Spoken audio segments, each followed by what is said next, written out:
No, are there any questions, please?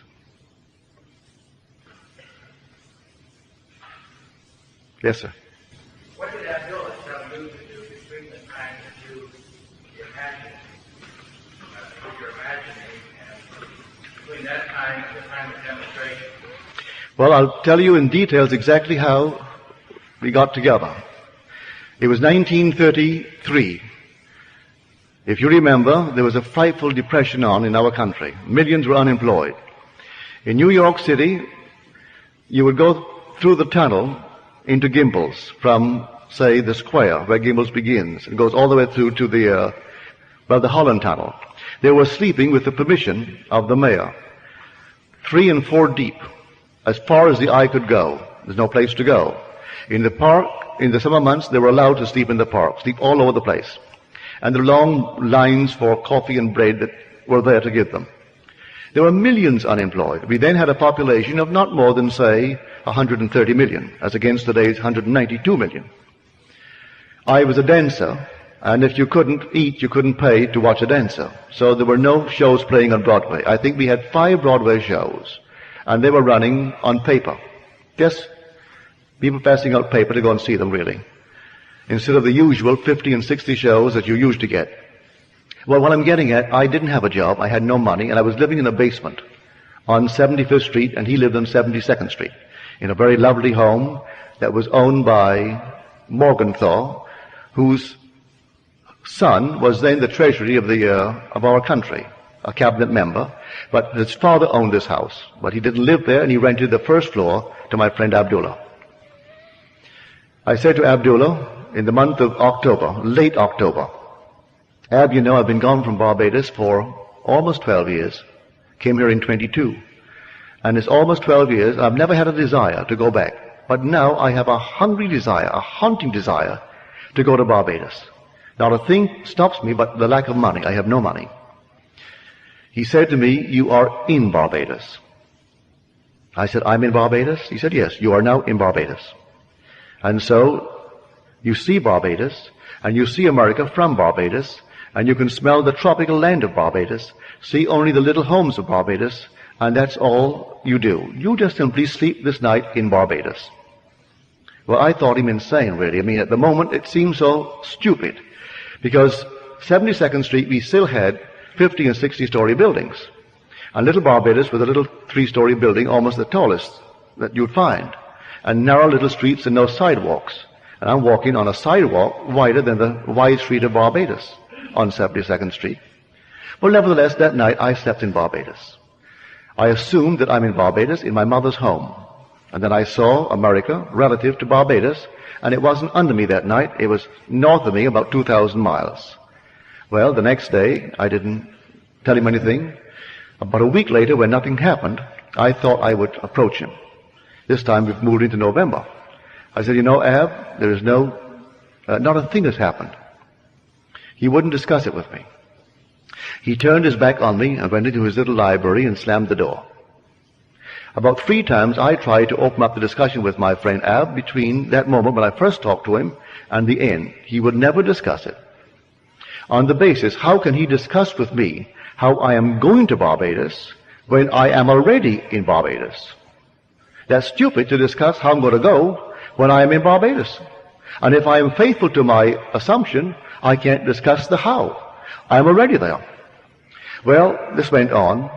On the morning of the 4th day of December, there's no job, no place to go, and the last boat that will get me there, my Christmas, is going to sail on the 6th. Under my door is a little letter from my brother Victor. And he said, as a family, we were never around the table at Christmas together. That Cecil, that is my oldest brother, he left home before the last was born. Because we have a large family, there's an interval of 8 years between my sister, Daphne, who was the 8th child, and then my brother, Joe. Well, in that interval, my brother Cecil went off to Demerara. So, never as a family were we ever together at Christmas. So in the letter, he justifies why he's asked me to come. He said, I know you don't have a job, and there's no excuse for not coming. And so I'm enclosing a draft for $50. You may need a shirt, a pair of shoes, socks, or something. And I've notified the Furnace Whitty line that you will come for a ticket. So the ticket is waiting for you at the furnace line. Well, I was so excited, I rushed on down to the furnace line, and I gave them my letter.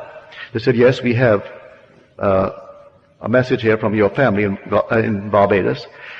We'll give you a ticket, but we haven't any first-class tickets left. You can go third class and use the facilities of the first, but you have to sleep third class until you hit the island of St. Thomas.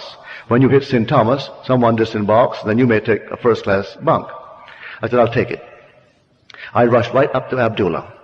And I said, Ab, I have my ticket for Barbados, but I have to go third class. I am all elated and happy about it. He said, who told you that you're going to Barbados? And who told you that you went to Barbados third class?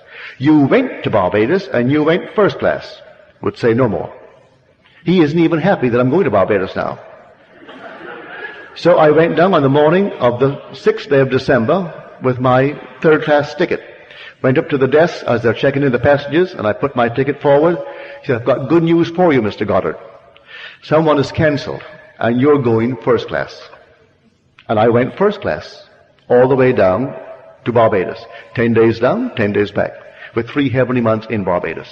So all that I did, I tried to the best of my ability with his, I would call almost insolence. He was rude. But he taught me by his rudeness that I cannot discuss how if I am doing what I'm supposed to do.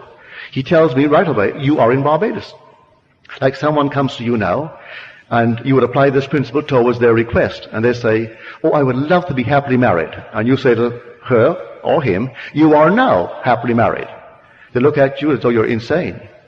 But that's exactly what you're supposed to do. You are now happily married. Well, if I am now happily married and I'm a lady, I would instantly begin to feel that ring there in my imagination. I let others see that I have my ring, for that would imply I'm happily married. It's a wedding ring. And so if I don't wear it from then on, I'm not doing what I'm supposed to do. So in my imagination, I have to go to bed wearing my ring. And actually do all that I would do in that state. Oh, he said, you are in Barbados. And I'm in New York City physically, but he put me in Barbados in my imagination. So that I slept in Barbados to the best of my ability. But you know, days go into weeks, and the weeks went into a month, and I'm trying my best to open up the discussion with him to get a little hope. No hope. He wouldn't give me any encouragement if I did what he told me to do. But we all are human enough to want another little discussion, another little push. And so he taught me the lesson that there is no such thing as a little pregnancy. No such thing. If you did it, then you're pregnant. Let the child grow. And interference with it is going to be a miscarriage. You assume that you are in Barbados. Now you're pregnant. The idea is you're going to give birth to a journey and which is going to land you right in Barbados. So you've assumed it. That is conception. Now, don't try to argue. You have conceived.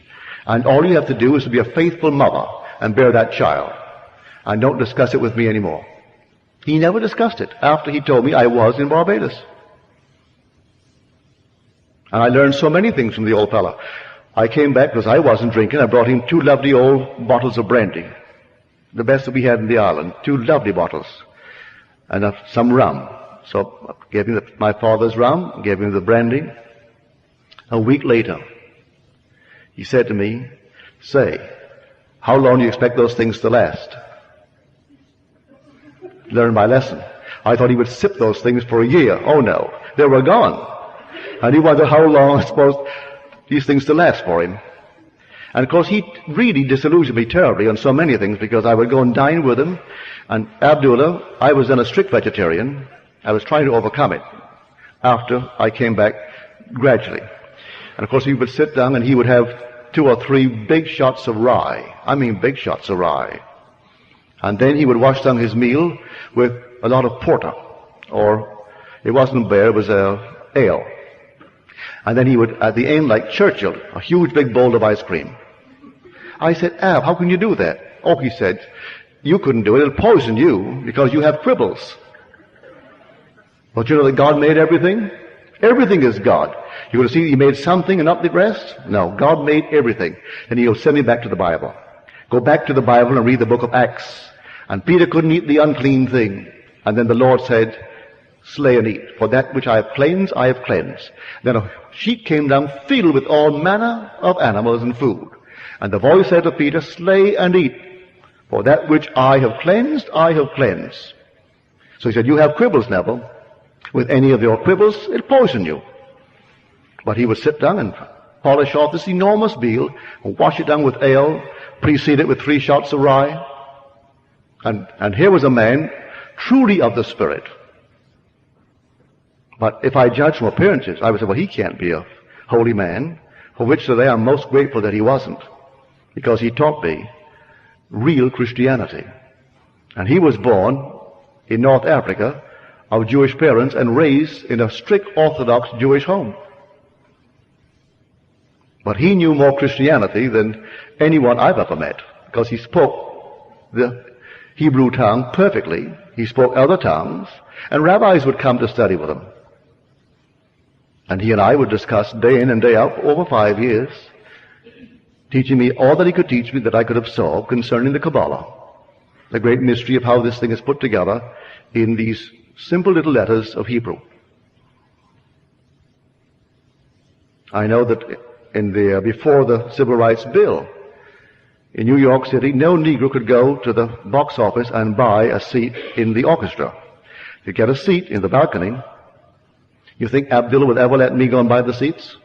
No. Abdullah would go right straight down to the box office, and he was a Negro, I tell you. And you go right down and say, I want 2 in the center. I don't want too far back, not beyond the 6th row, right in the center. Yes, sir. Buy the 2 seats. For any show. The first opera I saw, Abdullah took me to it. It was Parsifal. 5 hours, and I'd never seen one before. It seemed it would never come to an end.